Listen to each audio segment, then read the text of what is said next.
Welcome back. We are looking at this series on what is the meaning of life from Excellence Reporter. Want to thank you for tuning in and love these talks. Currently, it's December 2025, and I'm offering my calendar series. So if you haven't seen that, check that out. Order a calendar. It's super cheap, and I've got like four courses that I'm offering with it. And I'm also looking for one person within each state of our country. Currently, I got most orders going to Texas because all my friends and family, most of my friends and family are in Texas. So help me out there if you can. We're looking at the meaning of life here. Such a good opportunity for some of these questions that get put on the back burner as we go through our lives. Why are we here? What are we meant to do? This is from Wudong Chen, 2016. And let's see what he says. Traditional Chinese Taoism believes that the only purpose of life is joy and happiness. To achieve a happy and healthy life, Taoism uses these three treasures of the Tao: conscience, mercy, and forgiveness. These are basic virtues unique to humanity to achieve a quality of healthy longevity. As a human, there are two goals important to us. One is material accomplishment, the other is spiritual enlightenment. These two combine into a single unit like the yin and yang. When one cultivates virtue by practicing basic humanity on a daily basis, this helps make the person become a happy spiritual being. However, one has to also cultivate the quality of physical energy, qi, and well-being by eating a healthy diet, practicing disciplined exercises, and regular meditation to produce a healthy physical condition, which will enable this person to fully enjoy life. To provide the possibility of seeking meaningful enlightenment in this life's journey, someone who isn't fit and considered a couch potato may not have the ability to run a marathon, yet he or she may feel or experience the enlightenment philosophically and psychologically. Seeking harmony and balance between material and spiritual needs, one must maintain a disciplined lifestyle and cultivate physical and spiritual qualities in order to experience the quality of life. Thus, we believe through cultivation that one can achieve self-enlightenment first, then become a qualified and just leader in society and the world, and experience a fulfilled life with joy and happiness. And Wudong Chen comes from a direct line of Wudong Taoist priests, a lineage that is over 700 years old and completely unbroken. At a young age, he was chosen to study on Wudong Mountain in China, where wisdom is passed down for thousands of years, has been passed down from one priest to the next. After intensive study, rigorous training, and meticulous application, Wudong Chen was sent to the United States to share the ancient wisdom and healing arts. Wudong Chen, a humble spiritual leader in the Taoist community and practical teacher of Taoist internal and external martial arts, leads by example.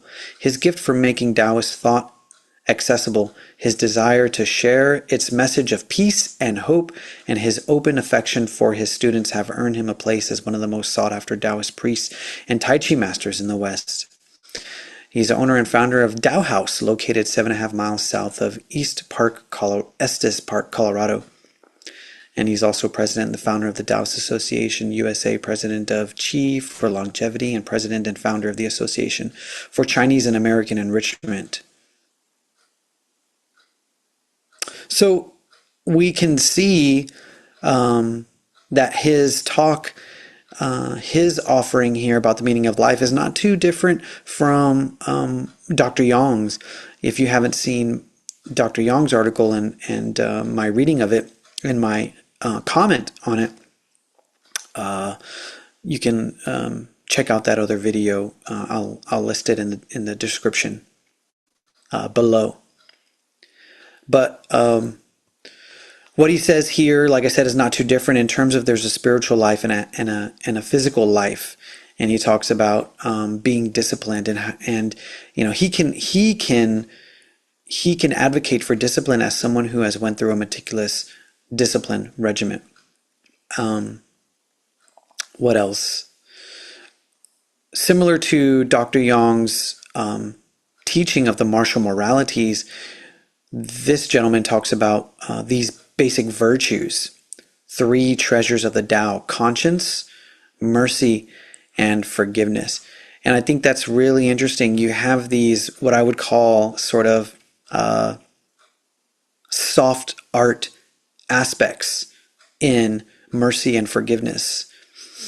And I guess as a priest, we would expect that. If you talk to any other priest or service member in the clergy, they would advocate for those. And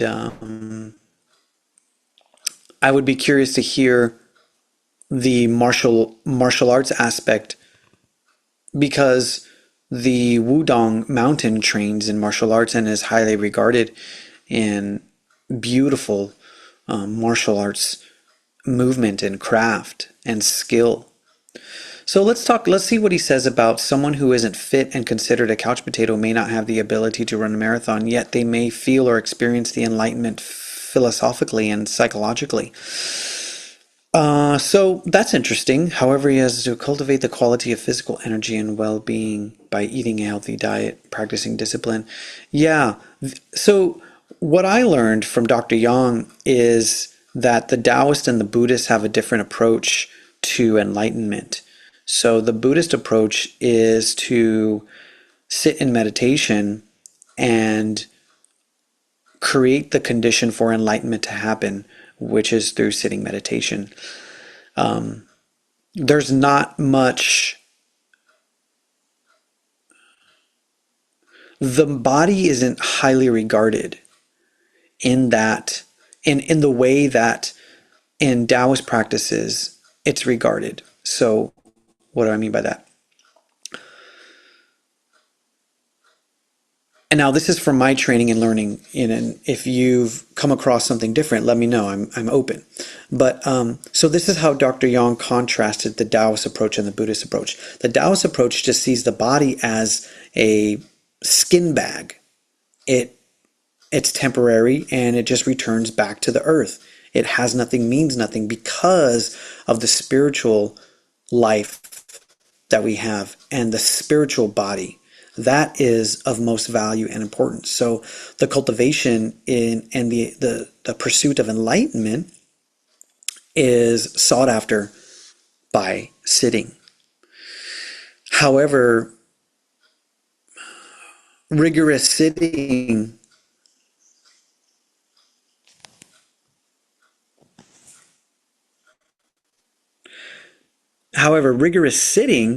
without caring for the body can harm the body and lead to sort of premature death. So the Taoists, they took herbs, they drink wine, and they maybe ate meat and had sex. And these were all part of the path and the use of herbs within this context of cultivating the physical body so that you can live longer, so that you can have more hours to cultivate spirituality and enlightenment. The longer that your physical body is able to live, the more hours you can put into your spiritual cultivation and likely achieve enlightenment. So in the Buddhist approach, it's simplified as allowing things to happen. And in the Taoist approach, it's simplified as making things happen.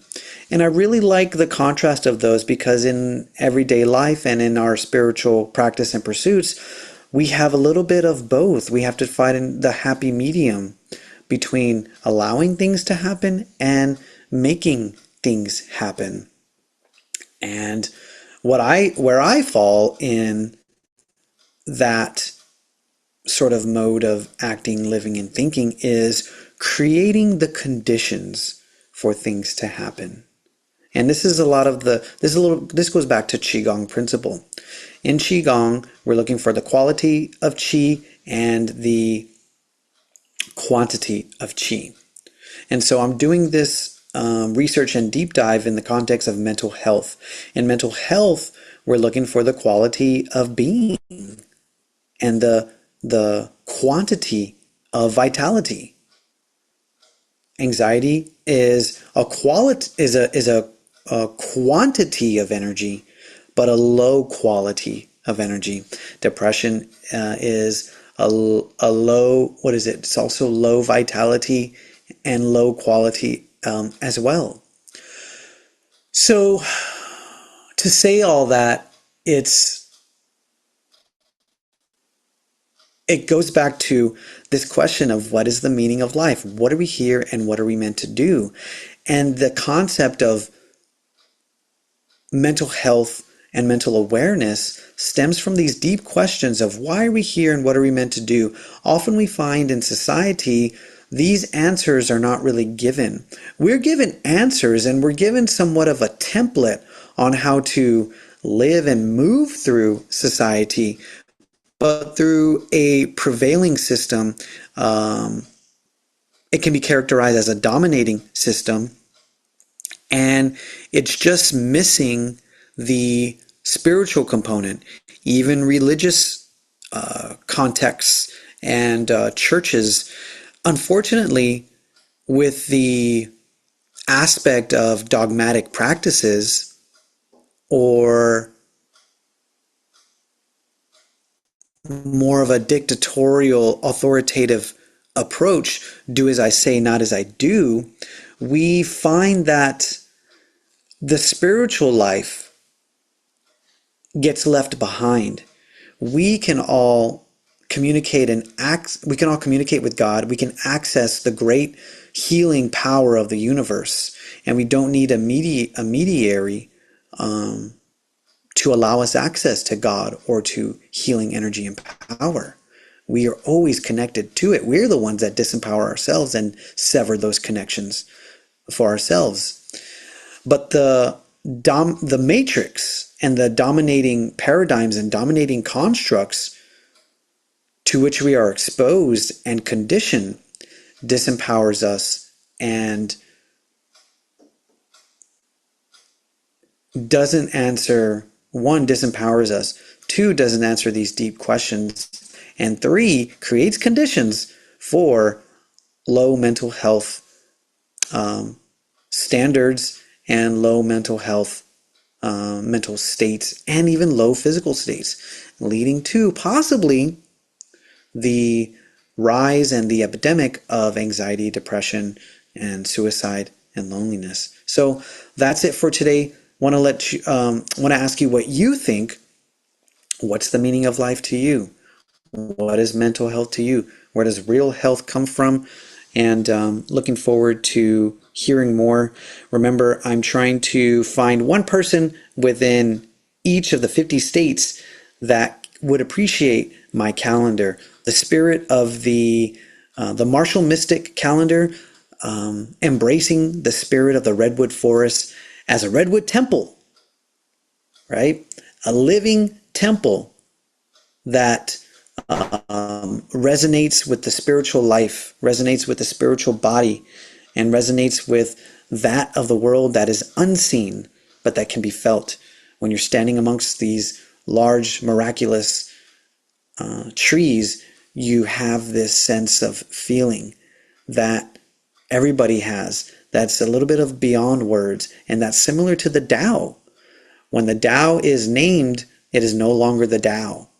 And it's like you can't, the brain and the words can't encompass the vastness of God, universal energy, source energy, that place from which we come.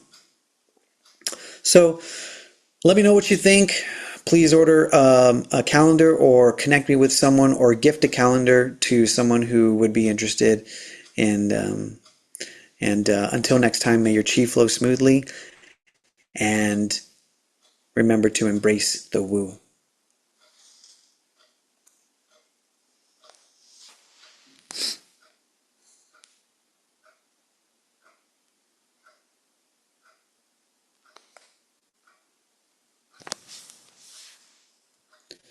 And there's a brain.